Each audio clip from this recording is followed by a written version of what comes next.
राजकुमार सिद्धार्थ के पास जीवन की हर सुविधा थी, लेकिन उनके मन में फिर भी एक खालीपन था। महल की दीवारों के भीतर हंसी थी, संगीत था, पर मन को सुकून नहीं मिलता था। एक दिन जब वे बाहर निकले, तो उन्होंने बुढ़ापे, बीमारी और मृत्यु को देखा। पहली बार उन्हें समझ आया कि यह जीवन केवल सुख का नाम नहीं, बल्कि दुख भी इसका सत्य है। उसी मार्ग पर उन्होंने एक साधु को देखा, जिसके पास कुछ नहीं था, फिर भी उसके चेहरे पर शांति थी। उसी क्षण सिद्धार्थ के मन में यह विचार जन्मा कि सच्चा सुख धन और ऐश्वर्य में नहीं, बल्कि भीतर की शांति में छुपा है। सिद्धार्थ ने राजमहल छोड़ दिया और सत्य की खोज में निकल पड़े।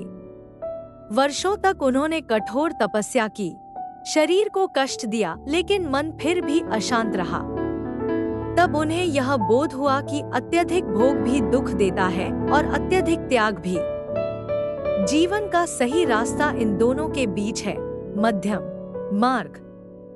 पीपल के वृक्ष के नीचे गहन ध्यान में उन्हें ज्ञान प्राप्त हुआ। उन्होंने जाना कि दुख का कारण हमारी इच्छाएं हैं और करुणा, संयम व जागरूकता ही मुक्ति का मार्ग है।